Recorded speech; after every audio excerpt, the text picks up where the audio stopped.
And 2 weeks ago, residents living near chromium-contaminated sites in Jersey City learned that the state DEP had rejected their request to adopt a stricter exposure standard for the pollutant found in their neighborhoods. Neon-colored water. I mean neon, it glows in the dark. Jersey City resident Kelvin Grisby says he's seen chromium-contaminated pools and streams of water running through his neighborhood for years. The danger? A carcinogen called chromium-6. Its particles can travel through the air and, when inhaled, are known to cause lung cancer.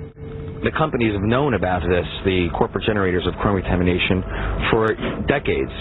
And as environment correspondent Ed Rogers reports, they're also upset about the possibility of even more contamination. Severn and Joyce Willis have a nice view of the Statue of Liberty from their Jersey City neighborhood, but it's the view of the chromium-contaminated PPG industry site on Garfield Avenue that troubles them. New Jersey has entered into an agreement with the company to clean up the old industrial brownfield.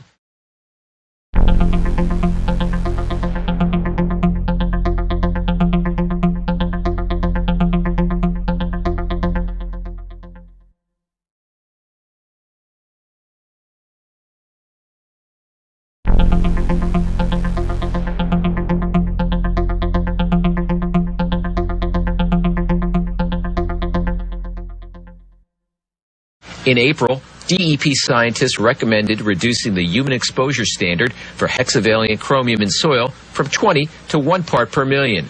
But on June 12th, the DEP rejected a petition from community groups here to adopt that tougher standard that would have set the stage for more stringent cleanups. You talk to residents living near one of these chromium-contaminated sites, and they react with disbelief and anger over the DEP's decision not to quickly adopt a stricter exposure standard. I'm raising my kids in the middle of chromium infected. I mean, it's crazy. I think they should. I mean, absolutely. There's no buts about it. The DEP has said it wants to conduct more studies with the idea of adopting a new cleanup standard by early 2011. Residents in this neighborhood also blamed local officials for going along with the cleanup agreement for this site. What the council voted for was to reduce the amount of chromium in our community. It's not cleanup. So actually, Ward F was sold out. Concern about the chromium contamination grew even more today. Two citizens groups working independently say test results from samples of material taken from one of 3 abandoned drums and a lot across the street from the PPG site showed levels of chromium 30 times higher than the state safety level. The groups say the discovery is symbolic of the DEP's inattention to the problem. The area over there is wide open to exposure, and the people in Ward F are breathing death every single day. State DEP officials say they have not been notified about the discovery yet.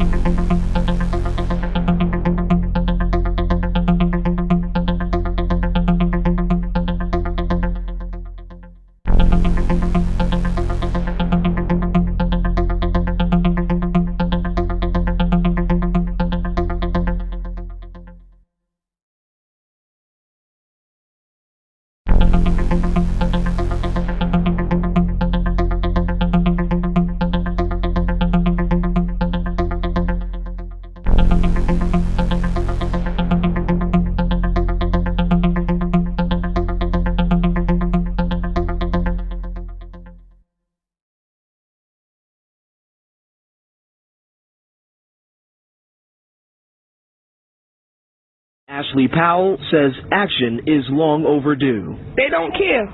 Whoever got something to do with the bull going on down there, like, they don't care because they don't live in this neighborhood and they don't have to inhale that.